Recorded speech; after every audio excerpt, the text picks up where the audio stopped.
Hi and welcome back to another video on the R53. What we're going to do today is we're going to check that there's no leaks by doing a boost check on the intercooler system and turbo back through to the plenum. We're then going to do a coolant check and just make sure that the coolant is topped up, and then we're going to do an oil check and make sure that everything's primed, that there's oil to the turbo. So that'll involve taking out the spark plugs, turning it over a few times until we start seeing oil coming out of this top line. So what we'll do, first thing I want to get going with is doing a pressure test. So to do that, what I'm going to do is take this hose off, and then we connect into an air system that goes onto it that allows me to pressure check and make sure there's no leaks. It's quite a simple leak decay type test. So let's get on with that. First thing I want to do is remove this air filter out of the way just to give me a little bit more room.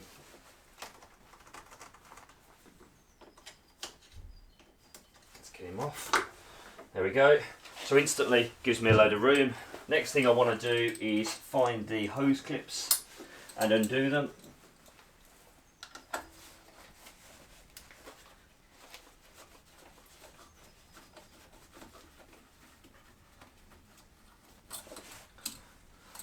get that round. There we go. We'll reuse these hose clips on the pressure test system, so this other one. And to be neat, I've hidden a lot of these as well, which makes them slightly more awkward to get to.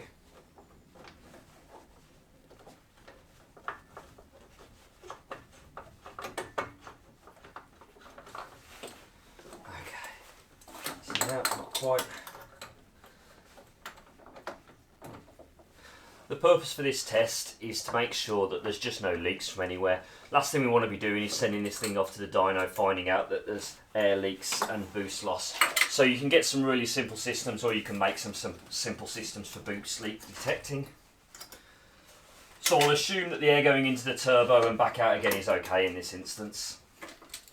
So take my 90 degree, we'll use the same hose because it's good. And we've got from the turbo, that's going round into the intercooler, back round, past the bypass valve and into the plenum. And if we get the pressures wrong today, that bypass valve will be opening. There's a vacuum hose I just pulled off there, which goes off to my boost controller. They tend to leak slightly when they're off. So I'll take that, and all that is a piece of silicone hose with a I'm going to guess it's an M8 screw cap head just chucked in the end, and that will be enough to block this off. So we take that, we then want to grab a pressure testing adapter. So we take that, and that goes into the end there. The set that I've got is a Sealy set. I think if you search for Sealy pressure test, I'll put it in the link below anyway, you'll find this system. So straight away, we've now got, again, a closed system except for the hole on the top, which is what we're going to connect the air system to. Now for this, you could do it with a bike pump, but I'm going to use a pneumatic system, the compressor, because it's a darn sight easier. So that's in. Next thing we do, out the kit, we've got a pressure gauge on the front. We're going to take this up to 1 bar first, and we can control that by turning this knob here, and this here allows me to allow air flow in or not. So what I need to do, grab some air from the compressor and connect to here. Okay, so now I could just let air out. This has got a spring in here to stop it, so what I can do is now use this to allow me to set the pressure.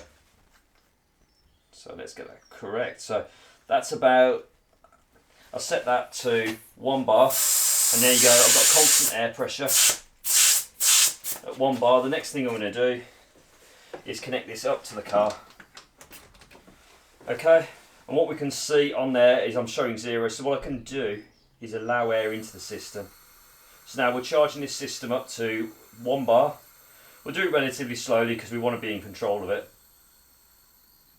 Okay, I can hear the hissing starting to slow down a little bit. I can now allow a little bit more air in because of the volume. It takes a bit more to fill before we get there. Okay, and what I do is we lock it off and we leave that needle. Generally what you're looking for, I believe it's, if you're losing 1 psi every second, that's fine. You'll be producing that boost and you won't be losing much. But as you can see on here, the needle's staying stable. And I'll just take a closer look with my own eyes. Yep, that's a nice stable needle. So by doing that, if we had an air leak, we'd know about it, for example. if one of these Jubilee clips weren't tightened up, you'd know this straight away. If there was a leak from anywhere else in the system, we could focus on that leak and see what's causing it. If it's the gasket, we could take it apart and see what's going on. If it's one of the other devices, we could take it apart and again see where this leak is. It's very obvious to know if you've got a big leak, and the way I can demonstrate that, take that hose off, and obviously if we just put the air in, you can put a bit of air into the system, turn it off, and that obviously that depletes back to zero almost instantly because it's blowing straight out this hole. If I was to partially cover it, so we've actually got less of a leak, and turn it off, no, it's still leaking too fast, but you get the idea. That would be a bad boost leak that we'd want to sort out straight away. And these little devices help to show whether an intercooler hose could be off. So without having to strip everything down, I can see from the top whether I've got a pressure issue.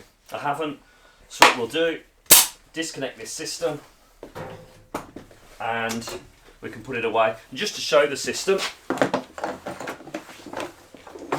this is what you get. You get a case and you've got all different size caps, and you've also got blanks, so if you wanted to test just the intercooler after you've welded it or something, you could put that in one side, put the inlet on the other side, and you could just pressure up this system. They're not much. I think they're sub £100, made by Sealy, and they're just really useful to have about.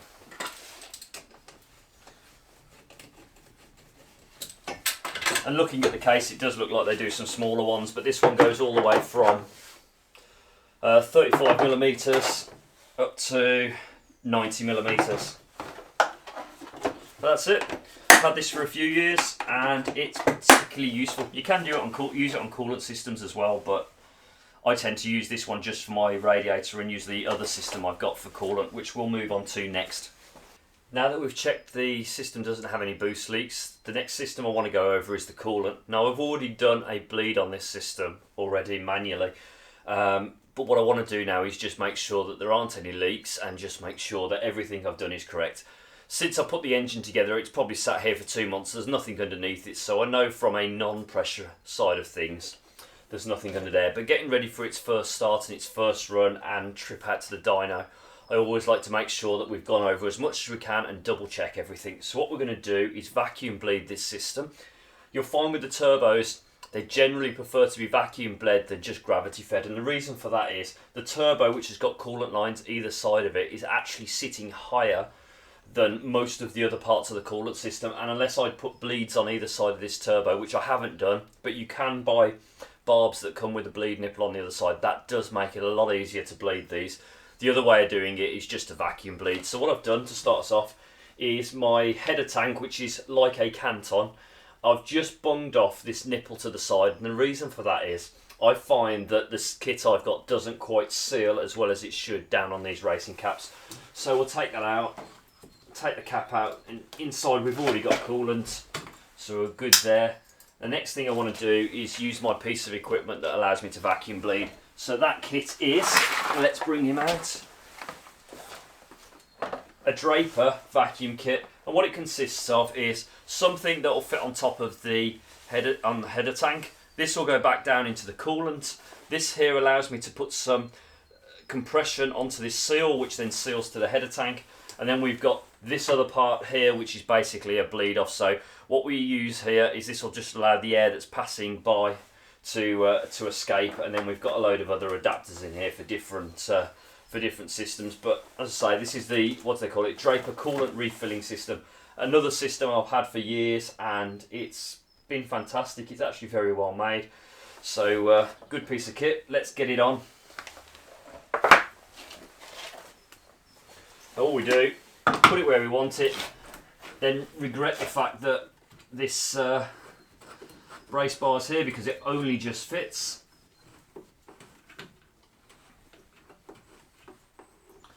So small turns either time until we've got it all sealed up.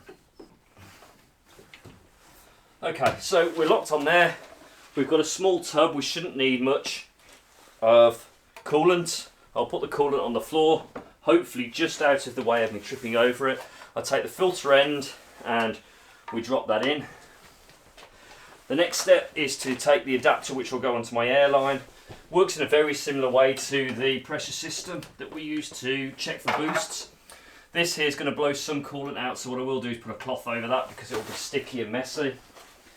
We've then got two valves here. This one allows the coolant in. This one here allows for airflow back through to this system. So essentially we're going to allow the air through, get our vacuum in here, we're going to lock it off. We can watch the needle, make sure the needle doesn't drop too rapidly. I know that there is a small leak around the top of this Canton container between this device and that, so I can take that with a bit of pinch of salt. And then once we're happy, we can open this up and we can allow for the coolant to pass through and fill the system. So we open up the valve.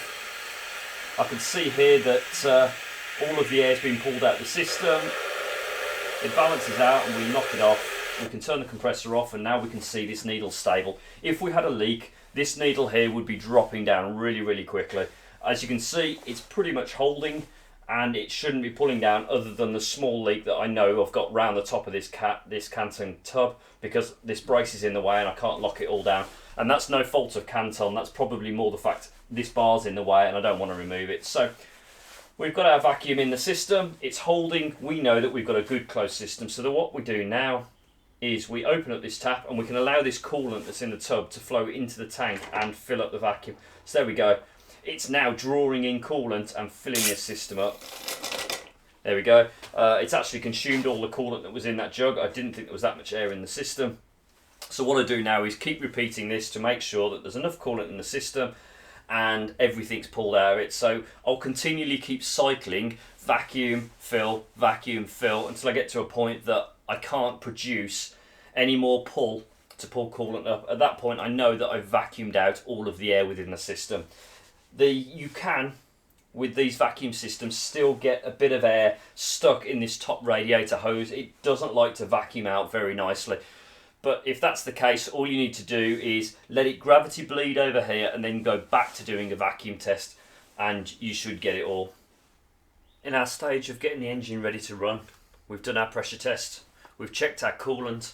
Next thing to check is our oil levels. So what I'm going to do, take the dipstick out which I've placed at the front of the engine, just check the oil levels. The oil I'm using when I'm braking an engine is it's a Miller's CR0. It's a 1040 weight. It's what I'm quite happy with. This is running in oil, so once the engine's done 400 miles or the equivalent to on a dyno, we'll drop this and we'll change it over. And that'll be changed over to something like a Castrol Edge, maybe a 1040 again, maybe a 530. We'll have a little look and make a decision on that a little bit later on. But for now, let's check the oil levels right in this. Then what I'm going to do, take out the coil, take out the spark plugs, disconnect this oil line at the top of the turbo, because right now I know that the system will pump oil around its existing ancillaries and existing crank and rods and everything like that. What I want to make sure is there's oil coming out to the turbo, because I don't want to be starting this car with no oil in the turbo. So what we do, by taking out the spark plugs, we relieve some of the pressure that's on the engine. As it turns over, it allows it to turn over much quicker and it's a little bit easier for the engine to turn over. So what I do, I just disconnect that sensor because it is a bit close. Take that, a bit of paper. Let's just check. It's very hard to see at this stage. The engine's so clean and you can't see any of the oil on this dipstick. Yes, I am using the original fiberglass one. I will change that at some point. I had ordered an aluminium one. Yeah, no worries. We're at the top of the level. We're maxed out. And that's also, you've also got to think that oil at the max, it's got to fill the oil cooler, it's got to fill the oil filter area, and it's also going to fill all the galleries. So let's get that in there. Try and be careful. These do break easy. So there we go. Let's put the fuel pressure sensor on. So the next step is, we know we've got oil, it's to disconnect some of these lines. So we'll pull out these spark plug tubes, just lead them over the front. As you notice, the rocker cover and everything I've got slightly different, and from original I was going to be running a coil pack, coil on plug system, but I've had a couple of issues with that on the ECU at the moment, so for now I've just decided to put in a existing coil system and go with that. It's right. There we go. When these go back in, we'll torque them up correctly, but for now, it doesn't matter when they're coming out. I know I would have said when we did the install, but these are Iridium BKR8EIX plugs. I've used them before, they've never really given me any issues, so they're going in again. I prefer to fit items that we can trust. The coil pack I've decided to go for on this one is a Screaming Demon. I've run it on a Cooper S before, and they've proven to be good and reliable. They also pack a punch, a lot more than the MSD coil packs, a lot more than stock. So you can open up your gap if you really want, or you can just leave them as they are and run them. I got a nice set of leads made up by Mr. Retro Leads. Slightly longer so I could put the coil pack where I wanted. At the moment it's just down here underneath the inlet manifold. Okay, right, so that's free. The next step is to take that off. I don't know what size that is. Bigger, probably. No, next size up. So what I do is just remove this top oil line feed to the turbo. Conveniently, it's nice and easy to get to. Okay, so there's our oil line off. I tend to keep a whole load of these left over and lying around for this sort of situation. Just cans off the lids off the paint. So all we're going to do is put our oil feed line into that and make sure the battery's connected, and we're going to turn it over until we see oil pressure there. But first what I'll do, bring my laptop in and I can get that set up so it's ready for me to see oil pressure. So what we're going to do now is turn this over until we see oil coming out in there. Let's get this open. So File, ECU Connect. Let's get him back in here. Come here. ECU Controls, connect to ECU. Okay, so I'm connected up to the ECU. And what I'll do is I'll take this laptop with me because I can then see the screen.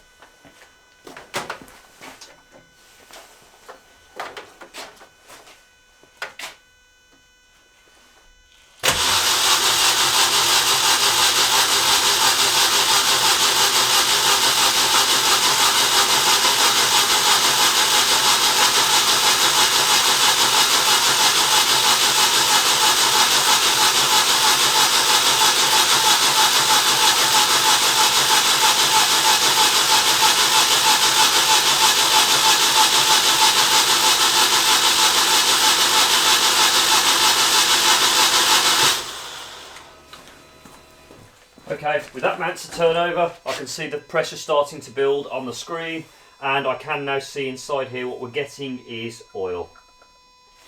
So I know now that line is primed ready. So the next step is connect that back up, put some spark plugs in and see what happens. Hopefully it will ignite and we will have a running engine. You don't have to do this. Obviously within a few seconds of turning the engine over, you'll find that you've got oil pressure anyway. But I like it as a bit of a safety element that I can see what's going on prior to the engine running.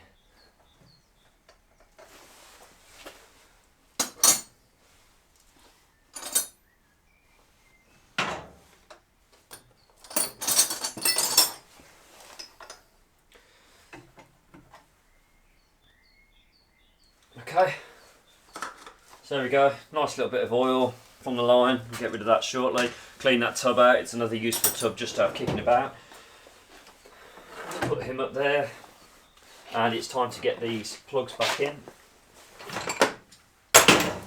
So what I like to do when I'm putting the plugs in, firstly, sit down, we'll get them all up to a reasonable level, and then we can torque them.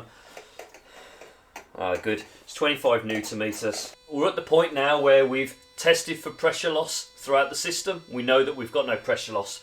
We've vacuumed out the coolant and we've checked that there's no air in the system, so that should be good. We've checked the oil levels, which are good, and we have also checked that the oil is pumping around and can get to the turbo fine. We'll assume that oil is getting around the system everywhere else. So now we're at the point that I just want to make sure the fuel system's clear of any air. So what I'm going to do is, using this PC here, connect to the ECU, and we're going to just manually drive the oil pump. So we'll just switch the fuel pump on. So all we do is change it from low to high. Normally on the first time, the return line back to the fuel tank will bubble a few times. Not this instance, it's just running, so that's good. So we can now turn that off. Now this may take a few times because we've got to get fuel to where fuel's needed, and we have to get all of the system up and running. But assuming it does start, we'll let it run for a few minutes and then we'll kill it. The next part for me is actually taking it out to a dyno so we can get it running. I don't really want to leave it idling for too long when it hasn't been running properly. So let's see what we can do and get this little fella started. Okay, let's try it.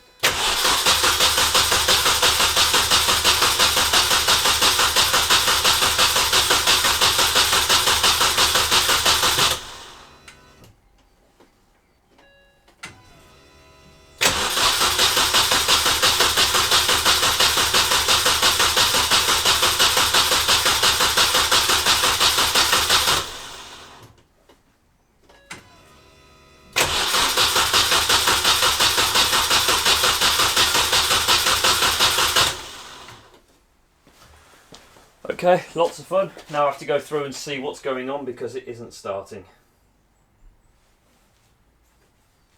I believe we've got fuel, and I'm pretty sure we've got spark. I know we've got air, so something else in the system's causing it to play up. So at the moment I'm going to end the video here and I'm going to go and have a little look to see what's causing this issue. Right, after several hours of just methodical fault finding to try and find out why it wouldn't start, we checked, put the ECU in 10 Hz mode to the coil pack, and that was working. So I thought, just to be safe, we'll just check the coil pack and make sure it's got a spark rather than taking all the spark plugs out. So put in an old coil pack that I know works, and we still weren't getting any fire. Obviously I needed to think about everything else now and what was going on. So we knew with the tests we were doing, we were getting spark, we know we're getting air, we know the coolant's fine, that's got nothing to do with firing, we know the oil's fine, again, it's got nothing to do with firing. We're getting read back on all of the sensors to tell us everything else was going okay, and it still wasn't firing. So we can see we've got fuel pressure here by using this fuel pressure sensor. That's fine, we're okay with that. What we don't know is whether the injectors are working. So one of the tests inside the vipec we can do is actually run an injector test, and what that does is it keeps flicking the solenoid over so we can test they're working. So after spending a little bit of time and just going over stuff with the multimeter, we decided to run this test, and what we found is none of the injectors were clicking. So what we would normally be able to do is click on, if I take an injector, an old injector, I'll put it into 4. I don't know whether it's going to go in. Right, we're going to 4, and I should be able to drop down on this and then pick 4 and go, okay. I don't know whether you can hear that, but it's clicking away. So I know injector 4 is now working. So we can go along and do that with all of them, but what I will do is turn that off, put this injector in, and the and number 3. We weren't getting any to any of them, which helped me find the problem really. So I can go 1, okay, 1 is firing nicely, 2, 2's moving, you can even feel them to be honest, 3,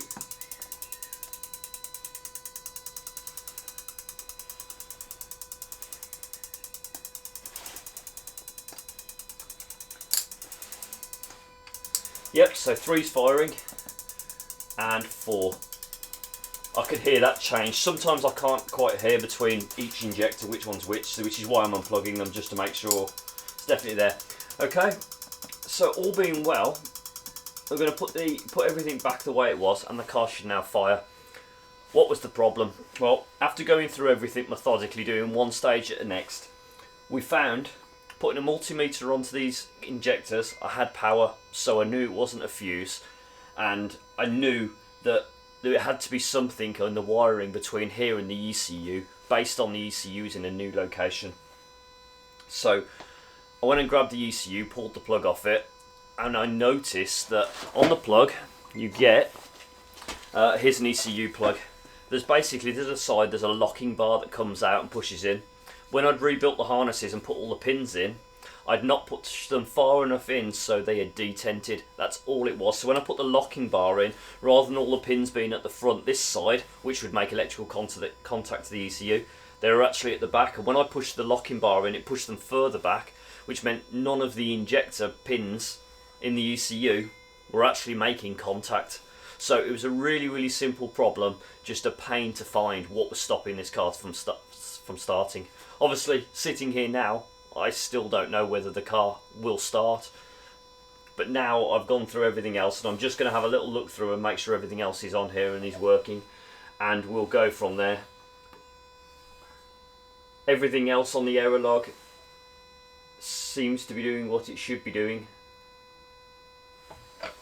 So I'll get all the other cameras set up and we'll give it another go. I've got to wait for the battery to charge a little bit because turning it over so many times, last time's flattened it a little bit, but I think we're probably onto a winner now.